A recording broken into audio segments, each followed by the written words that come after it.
Hello friends, welcome to my YouTube channel Azad Kisan farming. Azad Kisan farming में आप सभी का स्वागत है। दोस्तों, इस वीडियो में आज हम बात करने वाले हैं पोल्ट्री फील्ड में यूज़ होने वाली मेडिसिन्स के बारे में। हमें किस बीमारी में कौन सी वैक्सीन करनी होती है। और दोस्तों, दूसरा पॉइंट पे हम बात करने वाले हैं इस वीडियो में मेडिसिन को हमें कितने टेम्परेचर पर रखना चाहिए ताकि वो ख़राब ना हो। दोस्तों, वीडियो में जानकारी अगर अच्छी लगे तो वीडियो को लाइक करें, और अगर आप चैनल पर नए हैं तो चैनल को सब्सक्राइब करें और बेल आइकन ऑन कर लें। चलिए दोस्तों, करते हैं वीडियो को स्टार्ट। दोस्तों, सबसे पहले बात कर लेते हैं CRD की बीमारी के बारे में, जिसे क्रोनिक रेस्पिरेटरी डिसीज़ भी कहा जाता है। CRD के लिए हमें टेट्रासाइक्लिन पाउडर चलाना चाहिए। ये एंटीबायोटिक पाउडर होता है। और उसके साथ साथ हमें सुबह के टाइम में टेट्रासाइक्लिन पाउडर हमें चलाना चाहिए, और शाम के टाइम में हमें लीवर टॉनिक चलाना चाहिए। लीवर टॉनिक में हम ब्रोटोन यूज़ कर सकते हैं। और अगर हमें टेट्रासाइक्लिन नहीं मिल रहा है तो हम डॉक्सीसाइक्लिन जो कैप्सूल आता है वो भी इसमें यूज़ कर सकते हैं, और उसके साथ भी हमें लीवर टॉनिक ब्रोटोन ही चलाना है। और दोस्तों, अगर हमें डॉक्सीसाइक्लिन कैप्सूल भी नहीं मिल रहा है तो हम रेस्ट्रिक एल भी ले सकते हैं। ये थोड़ा हैवी एंटीबायोटिक होता है। दोस्तों, अब बात कर लेते हैं मुर्गियों के लाल मीट के बारे में, जिसे ब्लडी डायरिया कहा जाता है। उसमें हमें सुपरकॉक्स पाउडर या एम्प्रोलियम पाउडर यूज़ करना चाहिए। ये ब्लडी डायरिया में, यानी कि लाल रंग की या चॉकलेट रंग की मीट में अच्छा काम करता है।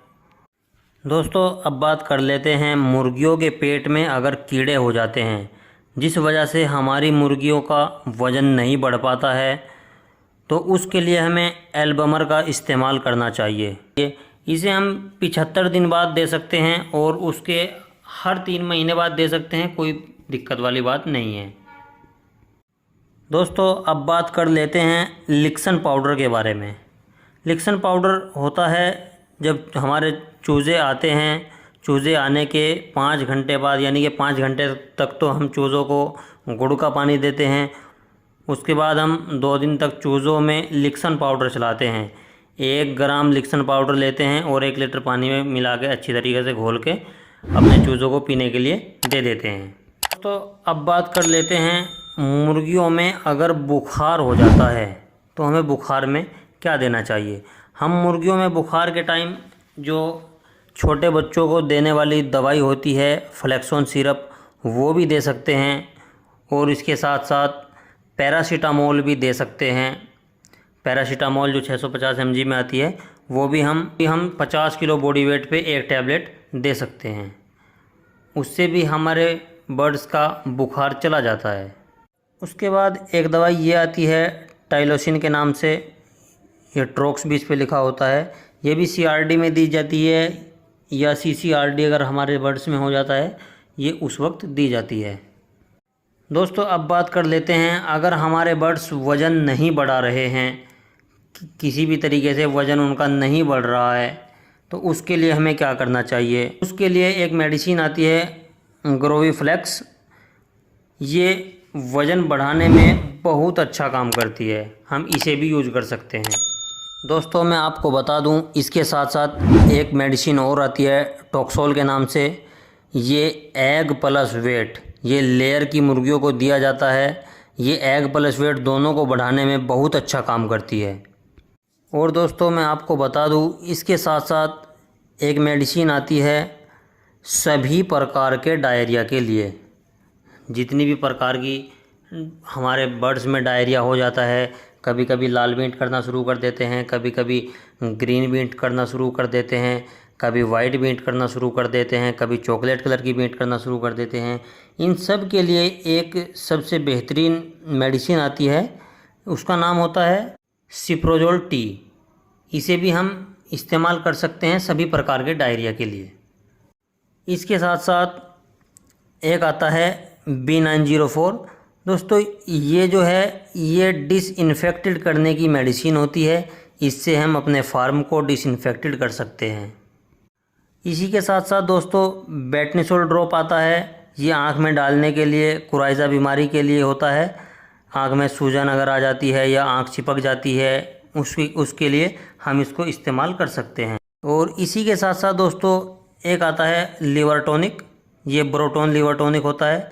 अगर हमारी मुर्गियाँ दाना पानी अच्छे से नहीं खा रही है, अगर हमारी मुर्गियों का डाइजेस्ट सिस्टम अच्छा नहीं चल रहा है, तो हम लीवर टॉनिक चला सकते हैं और ये सबसे बेहतर होता है ब्रोटोन वाला। दोस्तों इसके साथ साथ अगर हमारी मुर्गियों में कैल्शियम की कमी दिखाई दे रही है तो उसके लिए हमें ओस्टोवेट चलाना चाहिए, ये कैल्शियम की पूर्ति करता है।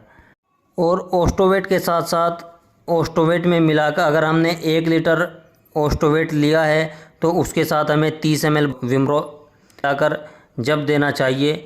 इससे बहुत जल्दी कैल्शियम की पूर्ति हो जाती है और ये बहुत अच्छी मेडिसिन होती है। इसी के साथ साथ दोस्तों अगर हमारी मुर्गियां बिल्कुल पानी जैसी बींट करना शुरू कर देती है, बिल्कुल पतली बींट, बिल्कुल पानी जैसी बींट, तो उसके लिए हमें एक आता है poultry feed supplement vitamin K3 के नाम से। ये बिल्कुल पानी जैसी बींट अगर हमारी मुर्गियां करना शुरू कर देती है, ये उस वक्त काम आता है, ये उस वक्त इस्तेमाल करना चाहिए। इसी के साथ साथ एक ये आता है कोल्गोफास कैल्शियम, ये अच्छे रिजल्ट के लिए होता है, बस ये थोड़ा सा कॉस्टली होता है। इसे भी आप कैल्शियम की पूर्ति के लिए यूज़ कर सकते हैं। और दोस्तों इसी के साथ साथ एक आता है कोर्सोलिन TH, ये भी डिसइंफेक्टेड के लिए होता है। इससे भी हम अपने फार्म को डिसइंफेक्टेड कर सकते हैं, अपने बर्तनों को डिसइंफेक्टेड कर सकते हैं। बर्तनों से मतलब ड्रिंकर, फीडर या बाहर से जो भी आने वाले हैं, हम उन्हें उनके सामान को या उनको कोर्सोलिन TH से डिसइंफेक्टेड कर सकते हैं। इसी के साथ साथ एक वाटर सैनिटाइज़र आता है, ये पानी को शुद्ध करने के लिए इस्तेमाल किया जाता है। इसी के साथ साथ फार्मोलिन के नाम से एक आता है, इसका आप स्प्रे भी कर सकते हैं। और इसके अच्छे परिणाम के लिए जब हमारा फार्म खाली हो जाता है, मतलब हमारा लोड निकल जाता है, सारे हमारे बर्ड्स बिक जाते हैं, तो उसके बाद हमें अपने फार्म के सारे पर्दे चढ़ा करके हमें 100 ग्राम एक मिट्टी के घड़े में डालकर और उसमें एक अखबार जलाकर डाल दे, एक अखबार में आग लगा के उसमें डाल दे मिट्टी के घड़े में, और बहुत तेज़ धुआं इससे निकलेगा। सारे फार्म में धुआं फैल जाता है, बहुत तेज़ी के साथ निकलता है और हमें भी बहुत तेज़ी के साथ फार्म से बाहर तुरंत निकल जाना चाहिए। हमें इसका धुआं नहीं सूंघना चाहिए, कोई भी साइड इफ़ेक्ट हो सकता है। इसी के साथ साथ अगर हमारी मुर्गियों में लकवापन या लंगड़ापन देखने को मिल रहा है तो इसका मतलब होता है विटामिन B कॉम्प्लेक्स की कमी हमारी मुर्गियों में आ गई है। इसके लिए हमें न्यूरोबियोन 4 जो टैबलेट होती है उसका इस्तेमाल करना चाहिए। उसके इस्तेमाल से हमारी मुर्गियां पहले की तरह स्वस्थ हो जाती है।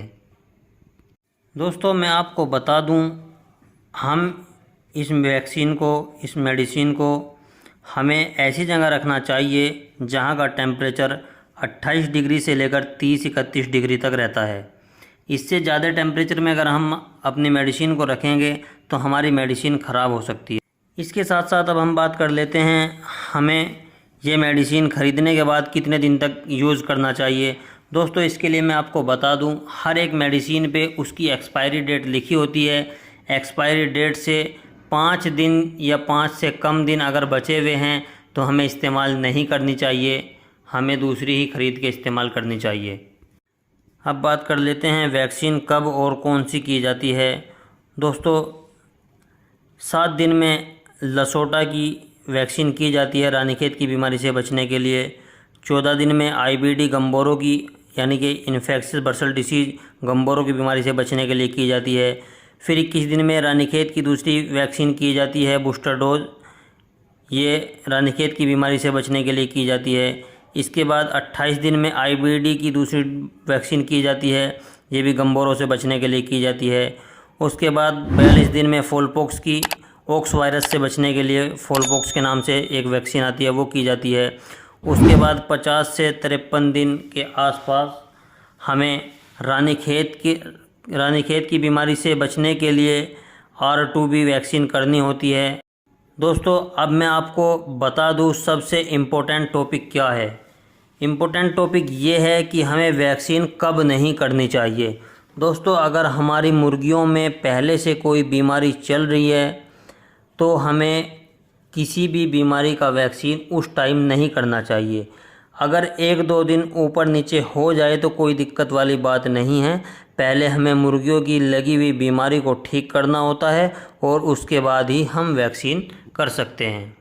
दोस्तों, मैं आपको एक बात और बताना चाहूँगा। अगर आप ये मेडिसिन मेडिकल स्टोर से या किसी भी वेटनरी स्टोर से अगर आप अकेली सिंगल दवाई ख़रीदते हैं तो आपको कोई डिस्काउंट नहीं मिलेगा। और अगर आपको जितनी मेडिसिन की ज़रूरत है उसकी आप एक लिस्ट बना लें और सारी मेडिसिन एक बार में ख़रीद के लाएंगे तो आपको 20 से 25% या 30% का डिस्काउंट आपको मिल सकता है। अब बात कर लेते हैं इन सब दवाओं को कैसे इस्तेमाल करना होता है।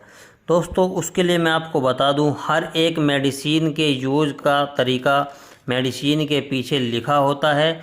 आप जिस तरीके से उस पर लिखा होता है आप उसी तरीके से वैक्सीन को कीजिए, मेडिसिन दीजिए, तो आपको फ़ायदा देखने को मिलेगा। दोस्तों, ये था आज का छोटा सा वीडियो में जानकारी अगर अच्छी लगी तो वीडियो को लाइक करें, कमेंट करें, शेयर करें और अगर आप चैनल पर नए हैं तो चैनल को सब्सक्राइब करें और बेल आइकन ऑन कर लें।